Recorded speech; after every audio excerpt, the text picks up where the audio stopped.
everyone. Welcome back if you are a regular Comey to the Combed Education Podcast. Let's talk hair. My name is Araz. I'm your host. I'm your fellow industry peer, been in this industry for a long time. And I've shared over the past that this podcast has been a passion project of mine to help level up this industry. And one of my missions is to inspire and empower through my own learnings. Now, as this podcast has grown and as we've gotten a lot more of you kind of tuning in on a regular basis, I've wanted to expand. So up to this point, it's basically been me giving you guys a little bit of education, little nuggets of gold throughout these episodes. But the fact of the matter is there are some things that I am just not good at, that I am not well versed in, that is not my strong point. And so what I've done over, the course of the last few months is I've met some pretty incredible people in our industry that are really thriving in areas that are valuable to us as hairdressers that I can't really coach and teach on. And so I am like stupidly excited for the guest that I have on today. If you have been on social media and you go onto your For You page, chances are there has been at least one point in time where you have seen this person's content. And so the Instagram handle is the Millionaire Hairstylist, right? Millionaire Hairstylist. And the person who's behind that page, his name is Cash, and that is your real name, right? That's my real name. That's so fitting. It is so. Yeah, it's ridiculous. So I'm going to pass it over to you, Cash. If you can do just a quick introduction and just a little story about you, because I think it's so fascinating in reading up on you and like listening to your previous podcast episodes. I'm just like, you're pretty cool. So give us a background if you want. Well, yeah, unfortunately, my name is Cash. It is weirdly coincidental, this whole millionaire hairstylist thing, and my audacious and theatrical name. So I feel like my name is bigger than my personality, but I'm a hairdresser, and I'm a retired hairdresser, which is a very rare thing. And I haven't met very many retired hairdressers. And so there was an amazing moment in my life where I was homeless, and a family took me in and put a roof over my head, clothes on my back. They said, "You're going to get a job. You're going to do these amazing things like reading books and going to school and getting a job. All this stuff, all the serious stuff in life that I was apparently really ill-fitted for." And it was hugely helpful. So I started reading books and I started learning, and I got a job one day a week at a salon, making $6 an hour, front desk, and I was thrilled. I had some, direction, some purpose, and I decided right then and there, like I saw how happy hairdressers were, and I was magnetized to hairdressers' personality, their confidence. And so I thought, you know what, worst case scenario, I could probably go make 40 grand a year doing this, and like, I'll be okay. I'll be okay. It's kind of what all I was looking for at the time. And so I just set out a goal for myself, and I thought, I never want to go back to this embarrassing, really difficult situation that I have found myself in. And I would like to be able to take care of myself and eventually maybe a family. And so I set a goal. I said, if in 5 years I'm not making $100,000 a year, or am not stupidly happy, loving what I'm doing, making nothing, but just loving what I'm doing, only at that point can I quit if I'm not hitting either of those goals or even both of them. And so I wrote that down. There were so many times in beauty school I was like, forget this. Yeah, I'm sure. While washing a plastic head for the millionth time. And so I worked at the salon all day, 7 to 4. I went to school 5 to 11, and I went home and watched hair cutting DVDs from the box at Walmart from the Clippers I got. Yeah, I mean, there was no YouTube, back then, and so I just learned everything I possibly could, working as hard as I possibly could to be the best I could, and that wound me up, taking some risks. I almost had $0 left, got a random chance to go to New York and work, and I took it. Showed up with pretty much nothing, and I started working with Sally Hirschberger and in her salon in New York. It was the meatpacking salon, doesn't exist anymore, but it was a great experience, and that was just the beginning of how difficult. I found out that I was not a great hairdresser. And I really needed a lot more work than I thought I did. But man, I really put it in and I worked hard and eventually became a session stylist. I worked on fashion magazines, dozens of magazine covers and celebrities and events, and from like the Jimmy Fallon show and the late night show and traveling all over, and eventually wound up flying over 100 times a year, servicing clients that I've had for years, like Justin Bieber, worked with Kylie Jenner, Bella Hadid, and so I got to work with some amazing people, and not just celebrities, but CFOs, COOs, CMOs. Like I started working in the corporate world quite a bit too. And that was intentional. A lot of people find that boring, and I did too. And until I started talking with these people, and they started becoming some of my business mentors. And some of the lessons I learned from them were absolutely life changing. And some of these people are still mentors of mine today. And these are millionaires and billionaires who woke me up to the power that we hairdressers have in our businesses. And so that is what I do now. I've built several multi-million-dollar businesses across the real estate industry, the e-commerce industry, the education industry, and and the automotive industry. So, and then it almost lost track there.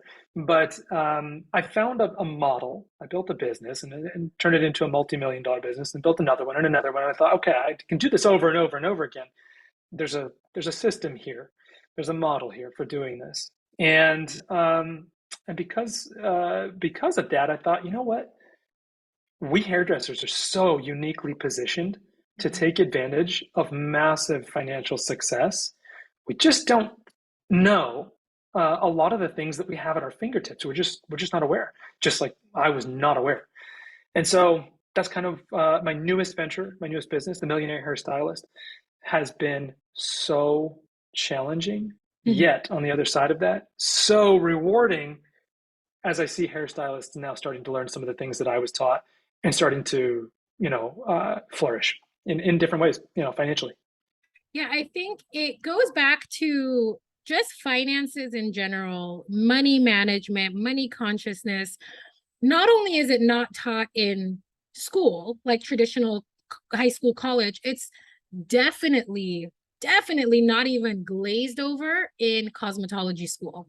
And so I think what I found is kind of like what you said, right? As an industry, we are uniquely positioned because it really is a no ceiling, limitless industry. The limits that we face, we impose on ourselves, because why is it that some hairdressers are making hundreds of thousands of dollars a year and some hairdressers are making $40,000 a year? There is something there that is different. And I think, and you correct me, this is my opinion, it comes down to not only mindset, but having the tools and the strategy. But one of the things that Cash and I were talking before I started recording this is that, being in this industry for over 20 years, I have seen hairstylists make stupid amounts of money, like balling out of control, hundreds of thousands of dollars, flying all over the place, like being like goals, right? And then within a few years, go back to working in a regular salon and all the money is gone, nothing to show for it.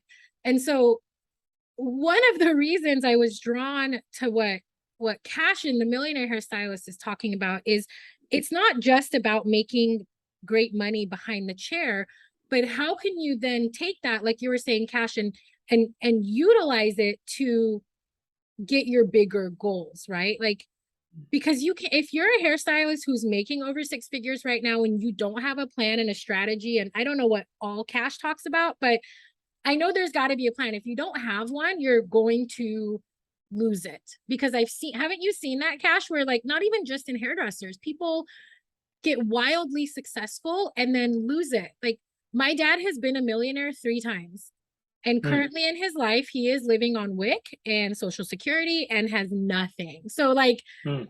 when you're not immune to it, if you're making great money right now, cool. But like you got to be smart about it, right? Like, Right. Yeah, you make some great points, and I kind of talk about money in as a relationship a lot, and I think it's a good parallel because a lot of times we are in this relationship with money, and if you're watching this, you're listening to this, you've spent some money. You've had an encounter with money, and money's probably a deeper relationship than you might think. If you've ever opened your bank accounts and had a feeling like, ooh, uh-oh, a sinking feeling, or a little bit of fear about money, maybe there was an opportunity for you to spend money and you just never pulled the trigger, a little bit of, procrastination or fear, or maybe you started earning a lot of money and you got excited, you started getting these emotional reactions. This relationship with money and understanding this relationship is the absolute foundation for what the rest of your financial life will look like. And we bring, you'll kind of see like in the people we date or the relationships we have, we'll see patterns. It's, we kind of attract the patterns with our behavior and the way that we see things. And so I say money is a relationship because when you abuse money, and I recently did a little post on this, and just when you abuse money, use it the wrong way, it will leave you and eventually not come back. If you don't let it grow and do what it needs to do to help the world and serve more people, it will leave you and go to someone else who will. Amen. If you ignore it, you can ignore your spouse or your partner, like eventually that relationship is going to die. And so what we feed grows and what we starve dies. And I think a lot of times we just have this relationship with money where it stresses us out, brings us down a little bit. Maybe we're not as good at it as we thought we would. Thought we think we should be. Maybe we say things like, I need to be budgeting more. I need to be saving more. Well, And we hoard should. money. They hoard it, Yeah, want yeah, to spend it. And one of my mentors told me once, he said, money is a currency.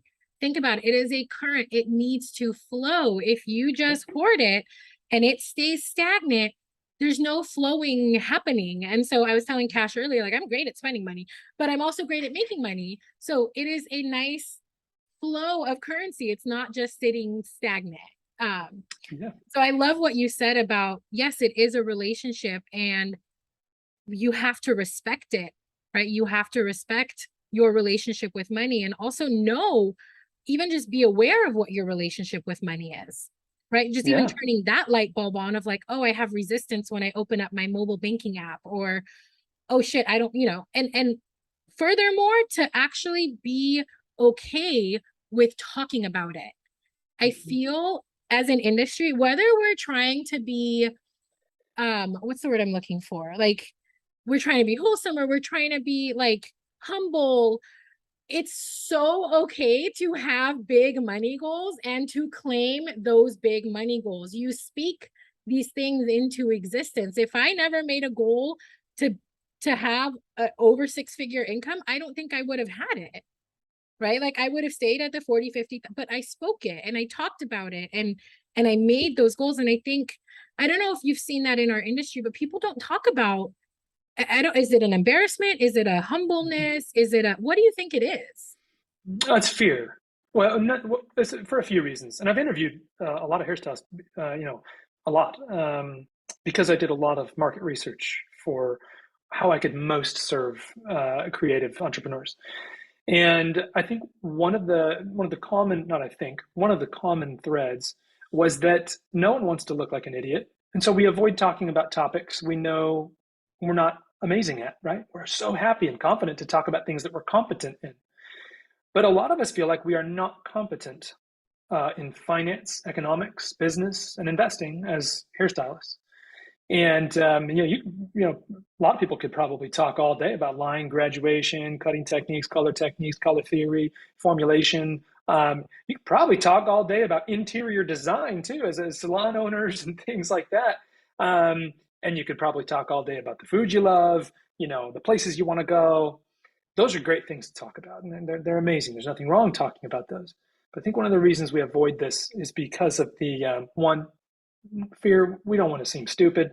We're not experts on the topic, so we kind of put it away. But two, there's a big social, yeah, I guess like there's a social side to it, in which if you don't want to be the person who walks into the room and looks money hungry, right? You don't want to be in your group of friends and seem like you care too much about money, because rich people have this stigma. There's a It's the stigma. judgment right there, There's a stereotype, right? which is so dumb, in my No, opinion. no, I don't get it. yeah. Well, I think it's natural and normal for us to try to find patterns in life. And so when we see some patterns, we see some rich assholes. Oh, there's plenty of rich assholes in the world, right? I mean, I know rich Oh assholes, yeah. Oh but I also know really great, wonderful rich yeah. people. Beautiful people. Yes. I know poor assholes, Mhm. and I know people in all different walks of life who are great and who are not so great. Not my favorites. And it's not because of the money in their bank account. Oh, No, I really haven't found any correlation to money making you an asshole. It just, oh I yes. think a lot of people have said it just kind of gives you a bigger microphone, bigger platform to show that you're an asshole from. So I think we avoid these because we don't want to be seen a certain way. There's a big stigma about being wealthy or chasing money or looking money hungry, and I want to just tell people one, if you have a goal of being a multimillionaire, billionaire, there's nothing wrong with that. Just remember, money is only good for the good it can do. And Mm. so, chasing money for the sake of money is your prerogative. There's nothing. I may, chase after other things, and someone else might chase after another thing. Um, I just think that if someone's got goals and they're trying to go somewhere and they want to accomplish something, money is one of the most powerful tools that we can use to accomplish those things. If you want to, start a charity, if you want to open a new business, if you want to serve more people, I mean, think about this. Who serves more people? You or Google on a daily basis? Look how much money Google makes, right? You or Amazon. It's whoever's serving the most people is just going to draw the greater amount of money typically. And so when we align our desires to ask the question, how can I serve more people? What can I do?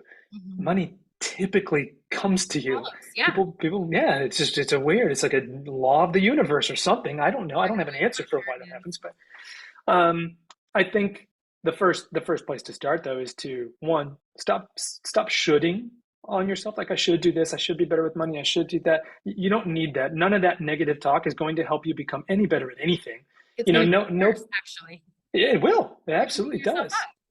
Yeah, no, nobody has like risen to the your expectations under the weight of your criticism, and you won't either. Yeah, And exactly. so you keep crushing your kid, but like you suck, you suck, you suck. You should be this. Like, what do? They suck. You're gonna You suck. know? Absolutely. So I think we just need to recognize we are where we are with what we have.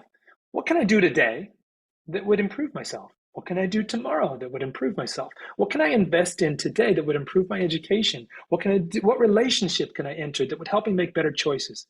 Those are better questions than I should have better relationships. I should be better with money. That's the first place to start. Just improving that relationship with your money and giving it some attention. When you wanna improve your relationship, you sit down with the person and you start learning about them. Yeah, communicating. What do you? Yeah, You it's need? no What do you different with want? money. What's going on? It's Absolutely. no Or different like with money. a plant or a kid, like you neglect it, you don't think about it, it dies. And Yeah, so I loved your analogy of money being a tool because I think a lot of us, and I was like this at one point where I was like, I don't want to talk about how much money I make because people associate, if I want to be a millionaire, they're gonna think that I'm some bougie, I want designer, but like one of my yeah, goals is to literally go on GoFundMe and randomly give away $10,000 over and over and over again. So it's not this self-fulfilling, arrogant prophecy. It's mhm. what good can I do with it? And I think what you brought up was so good of like instead of shitting on yourself, right? Nobody likes to be shit upon. Don't shit Yeah, upon yourself. That's past thinking. The questions that you are prompting us to ask is more forward thinking. And just that alone will create a shift, yeah, right? And then yeah, you start absolutely. paying Yeah, attention to the little synchronicities, the little things that change your perspective, your patterns. It slowly begins to unravel. And then, like you said, as a law of the universe, you'll see that you're going to start attracting randomly. You might meet a client who is a financial planner. You might meet a client who's a CFO and has great opinions and tips for you. Like when you're open minded, but when a lot of us stay very closed minded and very like, this is how I am, this is the way things are, like you're not letting any opportunity of a potential to even come near you, you are going to tank, right? You're not Yeah. going to not only sustain, you're not going to rise, you're going to fall, right? There's either growth Mhm. or decay.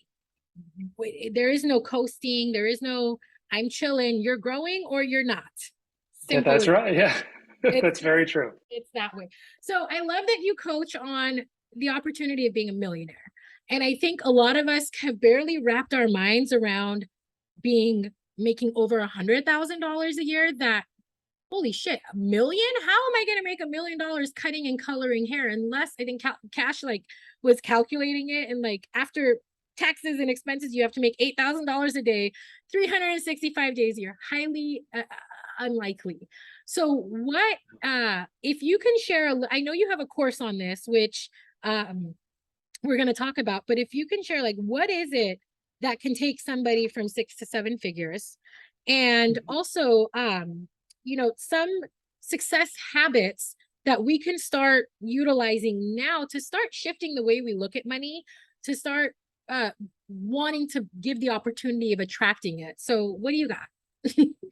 Yeah, one, shifting the mindset is key, but you can't shift your mindset without being aware of the of mindsets that are good, right? We don't really understand.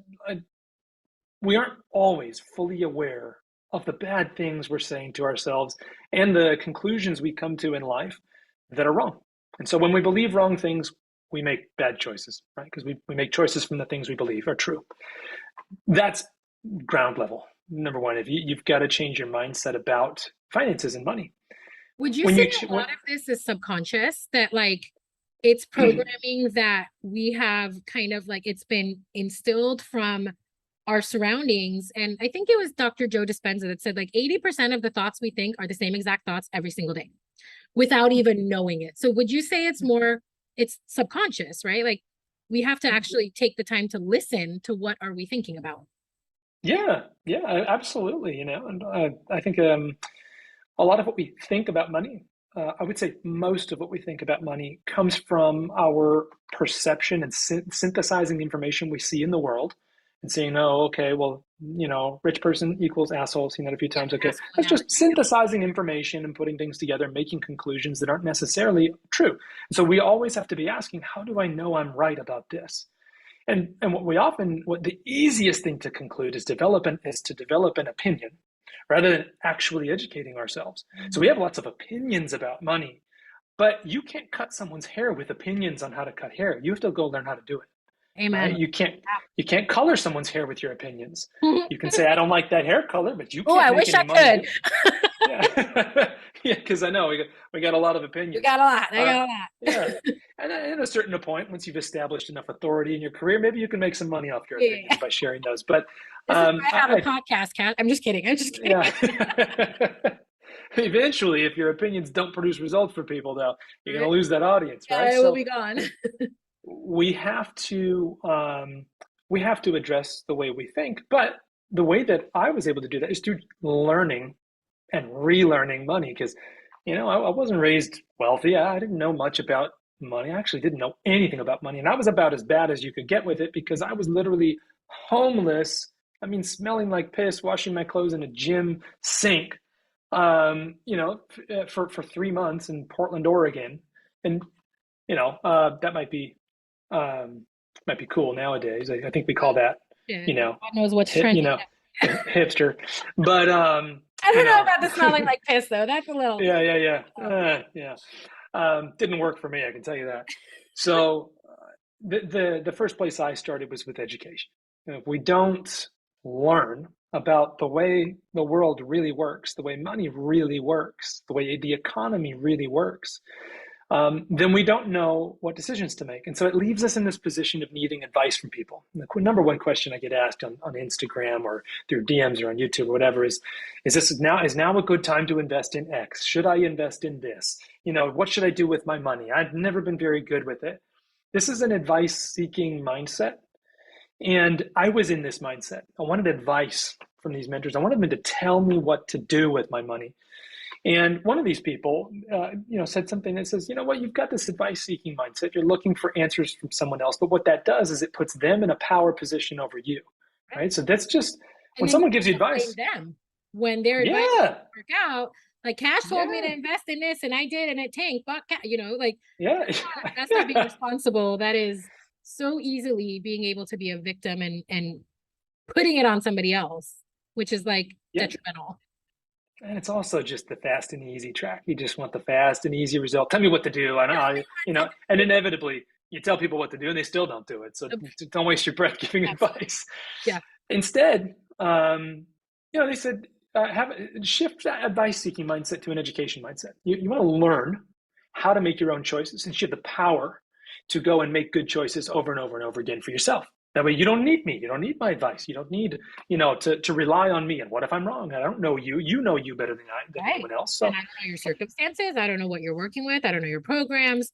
yeah, It's similar with hair color where people will DM me and be like, can you give me a formula? And I'm like, no, I want to teach you how to figure out the formula on your own. yes, Like, if I give it to you, yeah, what's the point? Yes, it's a right, quick cheap fix, but like there's no learning, there's no development, there's no sauce in that. It's yeah, bland. It's bland. yeah. Yeah, and I think that education is the very first place to start, because once you know how to do something, you can start getting creative with it, and then you start recognizing, oh, there's an opportunity. You know what? I know what my required rate of return is to hit my goals. I want to be a millionaire in 10 years, and I know that what my income is, and know what I'm allocating to that freedom fund every single month, and you can start being very automated and predictive with your finances to where, like, I manage millions of dollars like in like 90 seconds a month.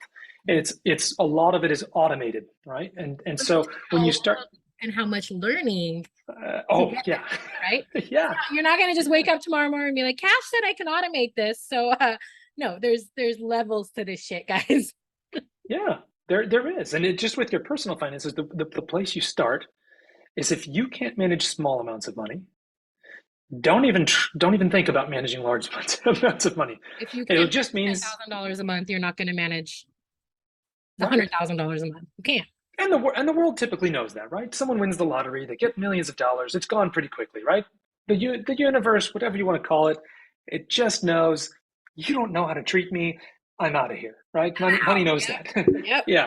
So when we tell money to go away with our spending habits, it will, and often it doesn't come back. So we the really, like, that foundational, we call it level one, mastering your money, is where you learn how to manage really, like, responsibly, and put your money on autopilot, so that then you are ready to start bringing in a lot more money into that system, to where you won't fall. And one of the analogies I use to kind of teach this thought process is, a lot of people ask, like, what should I invest in? And that's really starting in the middle of the journey, even closer to the end of money, where you start putting money to work for you. So the first phase is that you work for money, right? We all work for money. We start young and we have a job, we do something and we get paid for it. Right.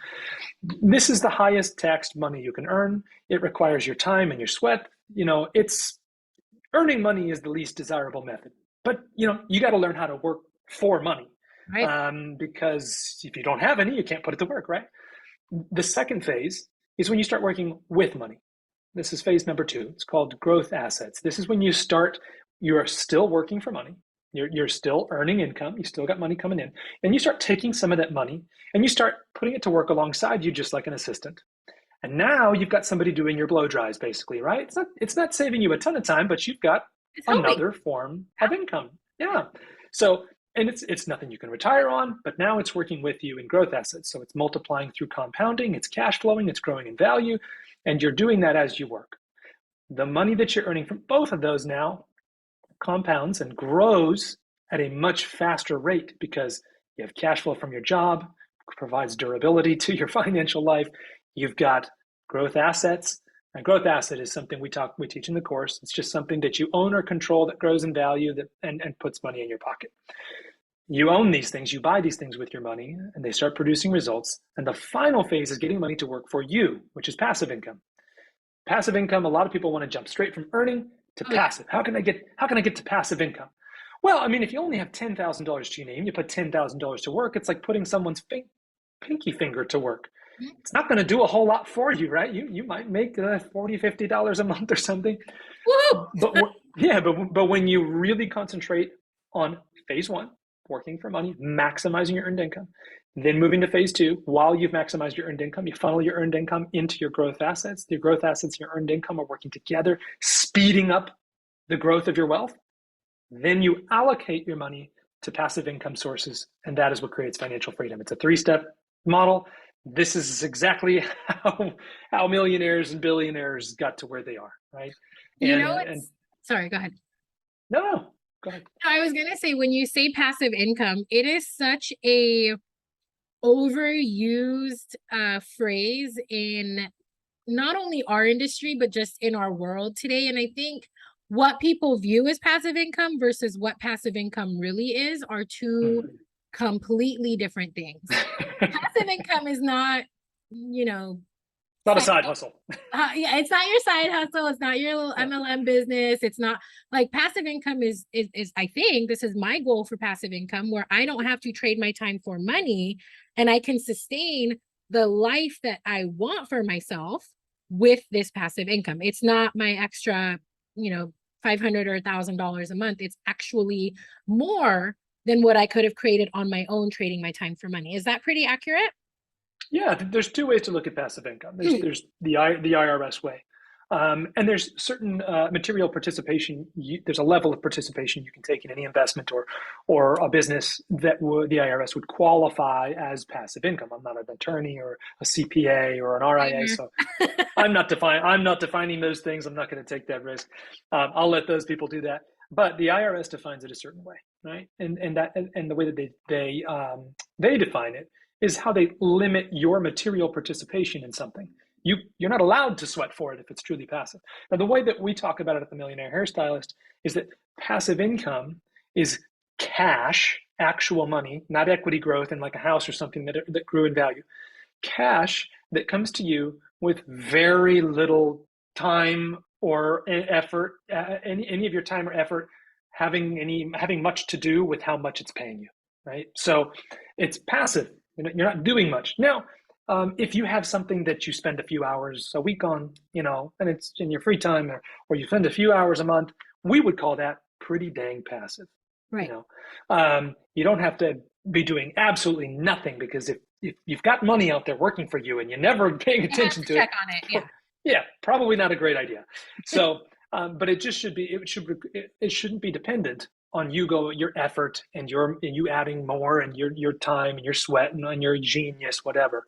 That's passive income. But we don't really need to allocate to passive income until we've accumulated a meaningful amount of wealth.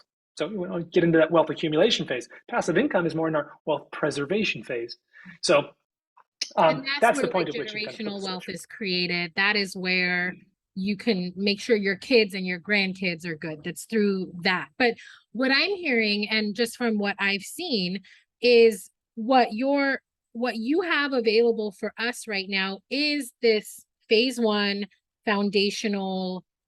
Tell me a little bit about it. Like, what is this? It's an online course. I know you put a lot of time into it. You're telling me it took, yeah. And side note, I was telling Cash, I have an online course and it is a bitch. Like, it is not for the faint of heart. It is way more work than you could ever imagine. Is it worth it? Okay, absolutely. But like, there's a lot that goes into it. So can you share a little bit about what that is? And then I have one more question for you after that. Yeah, absolutely. So the whole mission of the entire company is to eliminate or eradicate this hairdresser poverty. And what we found was that with that mission, so many other creatives also wanted this. We've got nail techs taking the course. We've got photographers. We have so many different types of people who need this education. And so it's not just for hairstylists, but level one. Is pretty much everything it took me 15 years to learn in 4 hours on managing the money I have and getting ready to invest.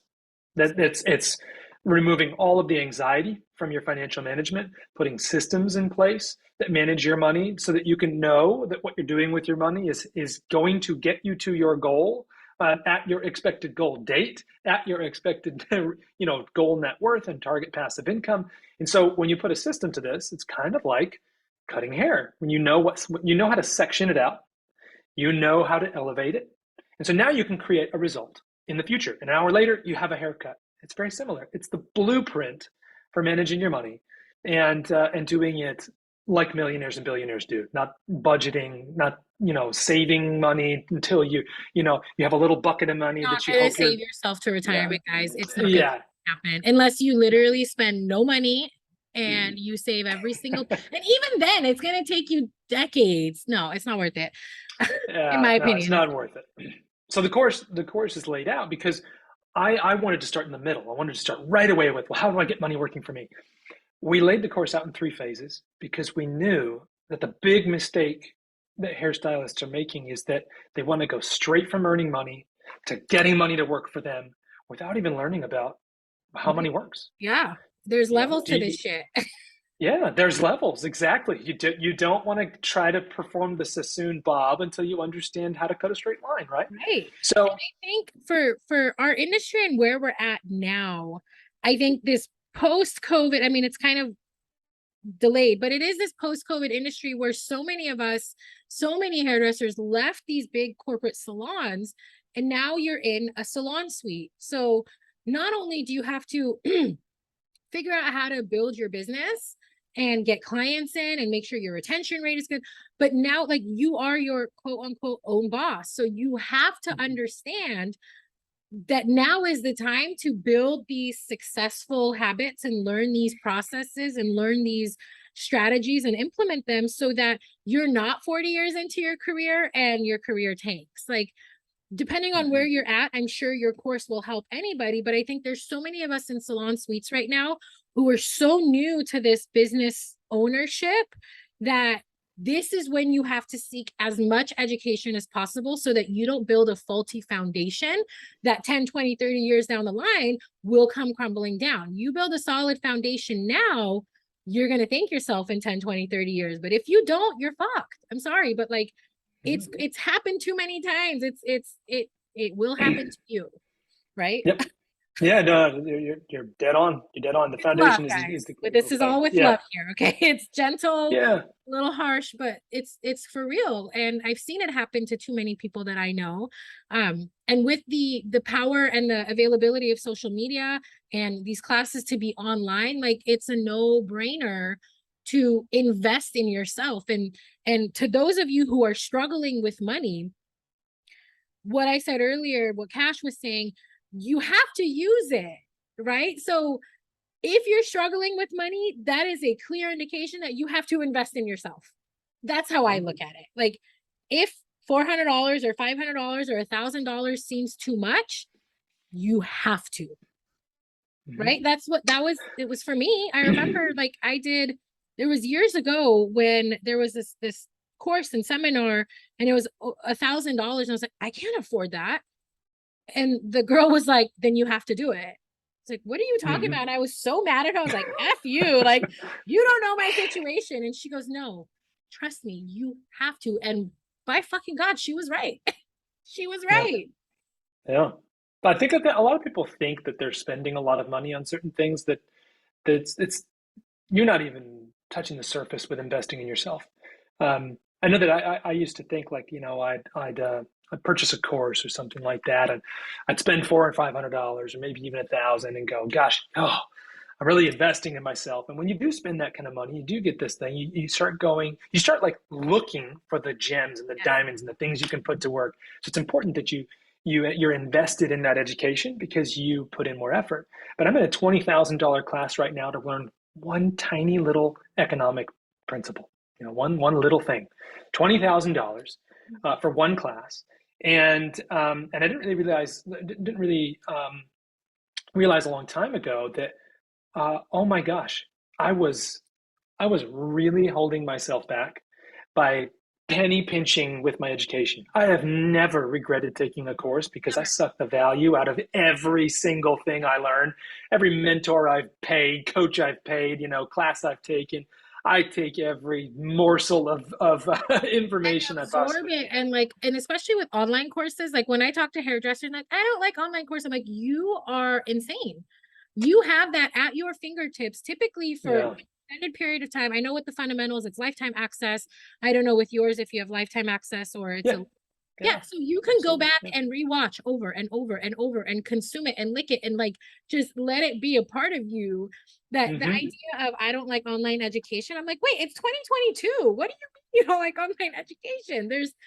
But I love what you said about investing in yourself because people will tell me, well, how come you charge so much for the fundamentals? Or why don't you just tell me how to formulate? If you don't have skin in the game, if you don't Hmm. put your money where your mouth is, and if you don't invest, you're not going to hear anything. Cash can Hmm. tell you all he wants. Do this, do this, do this. If you didn't actually take that money and invest it, it's going to go right over your head. So there's a reason why and it's same thing for you and your clients. Imagine if your clients came in and said, "Oh, well, can you just do my trim for free because it's just a trim?" Fuck no. Like no, absolutely not. And they're going to take advantage. So there's a reason why it's so important to invest in yourself and remember that money is a currency. And there's so many amazing opportunities now with social media where there's so many classes and so many successful people teaching what has worked for them. And if you find someone and their message resonates, invest. You are not going to regret it. And back to what I said, Absolutely. if $500 or $1,000 is a lot, that is a problem. And you are better than that. You are way more worthy than that. When you think about why you started your own business, it wasn't to penny pinch and to live in poverty. It was to Yeah. have liberty to do what you want, when you want, how you want. And you can build that, right? Like I know you can build that. It's possible. Yeah. It's so possible. Yeah.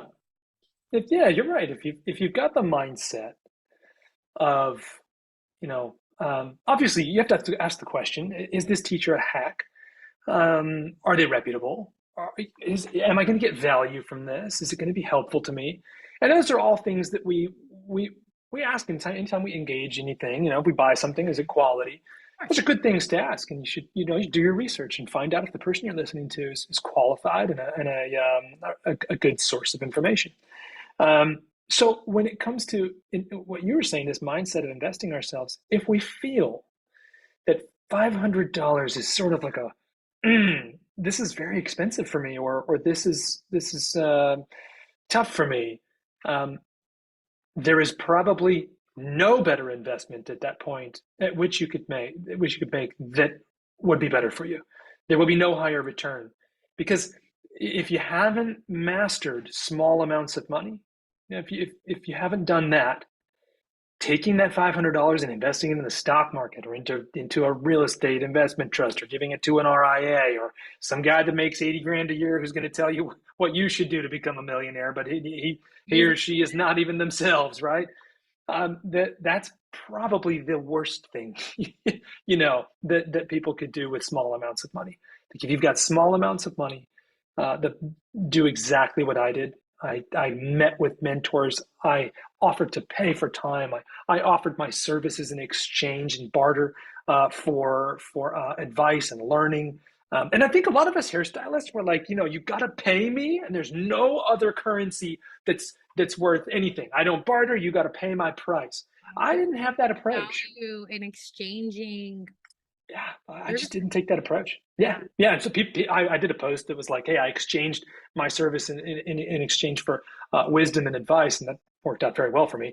Yeah, it paid Um, off way more than that $500 would have for that haircut. yeah, people were irate online. They're like, oh, how dare you degrade the value of our service? But if somebody said, "Hey, I'll give you a house for a haircut," Fuck oh, yeah. shoot, I'll take it. I don't need your No money. questions There's asked. there's Thank you. Where's the there's yes, exactly. There's so many forms of value.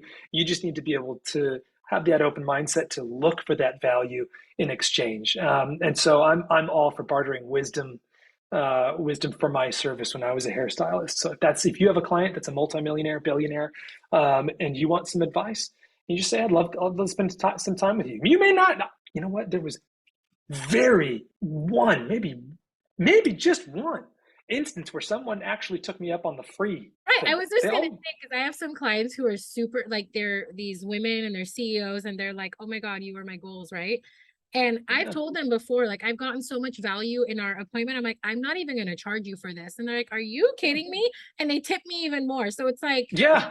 most It's likely funny how they're that works, not right? gonna they're wealthy. Like to them, this 200, 300, $500 service is like your $5 latte, right? Yeah. It's no sweat off their back. So very Yes. cool. So I want you guys, if you're listening, I'm gonna post in the caption of this podcast all of the links to Cash, the website, the course, his Instagram.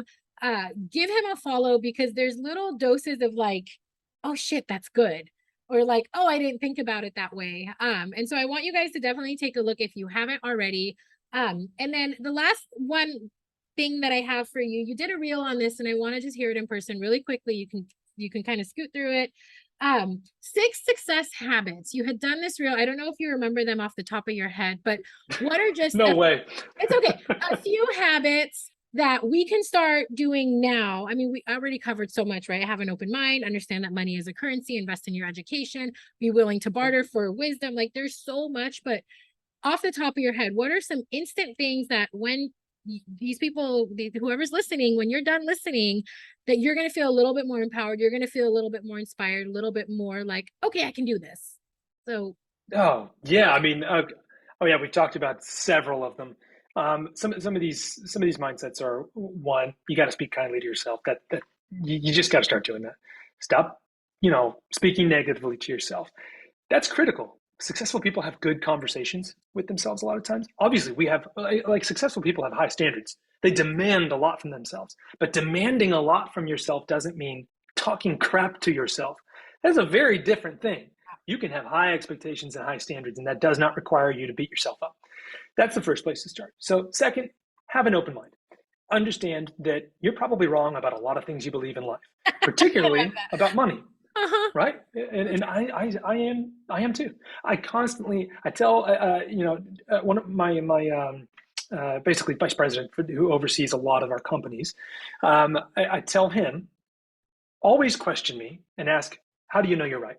Because I'm this type that's like, yes, let's do it. Here, we're going here, we're doing this. I'm the visionary role, and so when I can get into a role where I think I'm right, and I've got to constantly remind myself, how do you know you're right about that? Ooh, I Do love you have the required education to be making decisions in this field? So what we have in our business is called this believability rule, where my wife is a very wise investor, right? She buys millions of houses, millions of dollars in houses like, every dang, single Cash. month. Okay. Yeah, yeah. spends millions of dollars a month, right? And so when she is an expert in this particular area of investing, and so I listen to her, and she sort of wins these moments where it's like, I think we need to do this. I think the market's doing this. I'm seeing this type of movement in real estate, and we need to reposition for this. She wins because she's more believable. She's in this every single day now. We started this together, but now I'm working on so many businesses. She's a really, really amazing expert in this. And so I have people who I have manufacturers in different countries, right? So I have a multi-million-dollar manufacturing business in the automotive industry. And we've got hundreds of SKUs, lots of different machining and lasering and 3D printing and all this kind of stuff. I rely on people's believability to tell me. I don't walk in and go like, no, you need to print it like this. My job is just to ask questions and say, here's the goal I'm trying to achieve. What are your thoughts? What do I you think we love can do here? So be open-minded, especially when it comes to money. I share everything I know in 4 hours in my level one course. Everything it took me 15 years to trial and error. I've spent hundreds of thousands of dollars on my education, probably more than it would have cost me to go to Harvard in classes and education and learning things. I've lost tons of money making mistakes. And so you can save yourself a lot of time by just going and learning the basics, finding the blueprint. So that leads us to the next mindset: models. So, right, we have this 3-pillar idea at the Millionaire Hairstylist: mindset, models, and money. Models is the second one. After we get these mindsets, we go to models, which is find the blueprints out there from the people who have done it before you. Save you yourself the don't have time to and the hassle. reinvent the wheel. And I see the need to be creative, excuse me, and to be unique and to be different. But there are people who have done what you want to do successfully. Yeah. You can follow in their footsteps and bring your creativity to it. You do not have to reinvent the wheel, spending years and thousands of dollars. Like, right? Is that what Yeah. Yeah. Don't get creative first. Master the models. I love Like that? stand on the shoulders of giants. Once you've mastered the models, now it's time to get creative. Because when you get creative first, you're gonna just A do lot of trial and error, time. right? You hope something works, you think something will work, and you're probably going to be wrong, like I am most of the time. So I I suggest, I highly suggest, I implore you to do it for yourself. Invest in your education. And you go, oh gosh, yeah, course cash. You're selling an online course teaching about money. Of course, you're going to tell me to invest in my education. Yes, I Yeah. am, and I tell my kids the same thing, and I have no shame about it. I wouldn't make this product if it wasn't impactful. I have plenty of passive income. I have plenty of You're money. good. This You're this good. is something I'm You're passionate very about your very passionate about teaching. Yeah, yeah. absolutely. I'm very very passionate about doing it. But I'm also a for-profit business that I can grow and do this more. Right? There's no shame. I have no shame in None. making money from this Right. and telling you guys you've got to do it. Invest in yourself. And I just wish I'd listened to my mentors, and I wish I'd taken those classes sooner from the people that I've learned from. It just would have saved me a lot of time and money. So I think after you've mastered the models, the basics of how to do these things, then it's master your money. Take some time to understand the way the world works, and the world works with money. You can look at you always follow the money, right? Mm-hmm. This is there is nothing there's nothing that made me feel more powerless when I was at the mercy of this family that took me in, and I had to have their money to just have a normal living standard. And I never wanted to go back to that. Yeah. Never wanted to go back to that. And so I passionately pursued understanding how I could take care of myself and do well in the world. And then I learned some principles and rules about economics and how policy can immediately change our industry. It can immediately change the way you make money, right? We all discovered that in 2020, right? A Mm-hmm. small policy change Done. completely changed your economics. And Percent. that was Others a thrived. Others fucking thrived. yes. But the Oh majority of yeah. the industry was like, whoop, fuck that. Yeah. And so many Yeah. people left. So to Yeah. be a victim of those circumstances, like it doesn't have to be that way. No, no. And when you understand the way that when you understand basic economics and you understand the basics of monetary policy, how money works, how money is multiplied, how the Fed, manipulates the market by pulling the levers of interest rates and quantitative easing. These might sound like overwhelming topics, but they're actually really simple. And they're very And important. learning them, they're very important to know. Very important to know. Because when you know them, you start looking at the world and opportunities very differently, and You're and empowered. opportunities start coming out of everywhere. Then you start seeing them because you see possibility. You just go, I understand how this works. Like I see possibility. Just like when you look at a head of hair, when you understand the possibilities, man, it just starts becoming very fun. Yeah, and I think guys, like as something that I've seen, and this is just my perspective in the industry, we all are our claim to fame is we are creative, we are artists, we are not business people, we are not CEOs. God forbid I go get a 9 to 5. Like I need my artistic creative. And then when it comes to stuff that Cash is talking about, a lot of us are like, whoop, absolutely not, don't want to hear it. It is not in my realm. I am a creative. I can't understand. And I was like that too. Luckily, my husband is in finance and has like schooled me and educated me.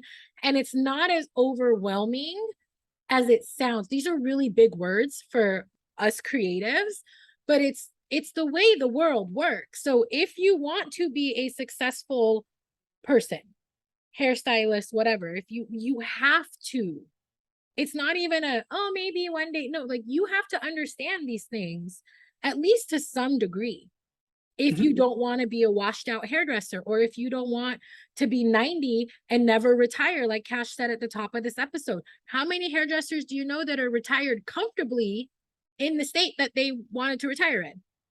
Very, very little. And I always thought I had Yeah. to work till the day I died. And I see Yeah. now that there is another opportunity. There's other ways around it.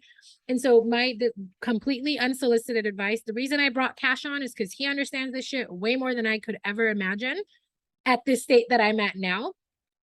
But the only unsolicited advice that I have is just to understand that you don't have to be closed off to this whole world, that this whole world, it bleeds into our creative world. And so don't scoff at those are big words, financing, portfolio stocks, but like it's not that complicated. and we are smart. Like, we can get it. I promise you. And I'm pretty sure Cash has a shit ton of value in this first course. I can't wait to see what you create even beyond this. I know that for me, I'm just inspired consuming your content that you post for free. So I could only imagine what is in this course. And so highly, highly encourage, if you haven't yet, just take a look at what's available out there for you. I always say your future self just might thank you. You know, what I've done with the fundamentals, what Cash has done with the Millionaire Hairstylist is saving you years of learning lessons the hard way. So what we were talking about earlier, like, don't reinvent the wheel. Like, there are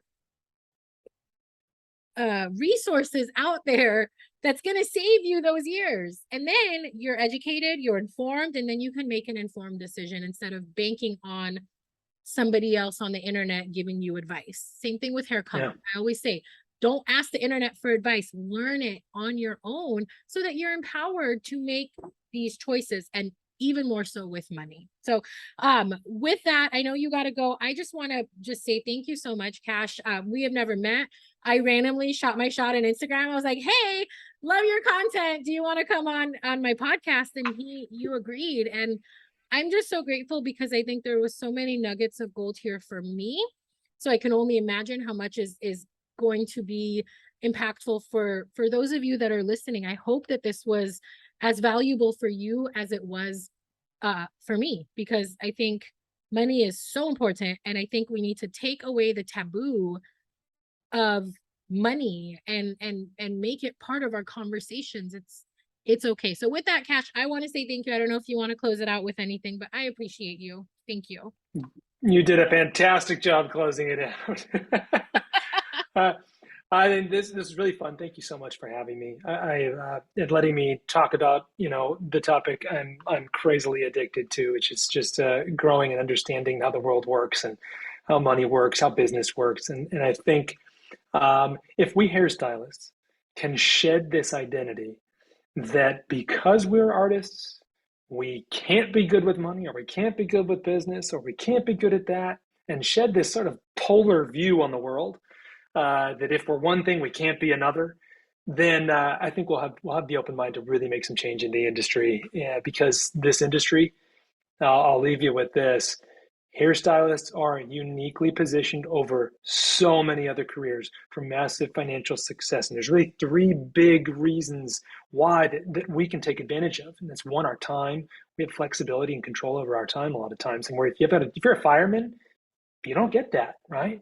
If you're an accountant, you don't get that working for a big firm. Two, we have access to real estate within our business. We have a massive asset within our industry through the power of real estate. And I teach that in the course as well. We also have the huge upside of equity in our business. If we're hairstylists that own our business, that that you can immediately double your access to capital. If you're like, I don't have enough money to invest. If you have equity, receivables, things like this in your business, you can probably have access to a lot more money through lines of credit, borrowing, and putting other people's money to work. And three, your database. Your database goes way beyond your ability to service it with your sweat. Building a big, big, big database of people that you can not only serve, but sell products to, sell information to, and add value to much larger audiences. We have this power through Instagram and through our clientele that we can build huge audiences as hairstylists, as creatives. And it's a very, very powerful lever to pull when building our wealth and getting money working with us. So those are just 3, 4 small things out of the dozens of opportunities that we hairstylists have. We just have to know how to do them. So yeah, we're probably not even awake to that. Like, a lot of us don't even realize that. And I think ultimately, just, this is a limitless industry. Yeah, anything is possible. Literally, your biggest goals, your wildest dreams can happen, and it's not a luck thing. It's not a God favored or universe favored. It's none of that shit. It is, where's your mind? What are you doing? Strategy, process. You have to do it though. You can't just sit there and be like, okay, I'm gonna be a millionaire, and expect God to come give you a check. But the key is that there is no difference between the very, very wealthy, successful people in the world and you, outside of what's between your 2 ears, right? What is in between Yeah. your two ears? What is your programming? What is your perception? And what are you going to do to make yourself better? Because it's possible.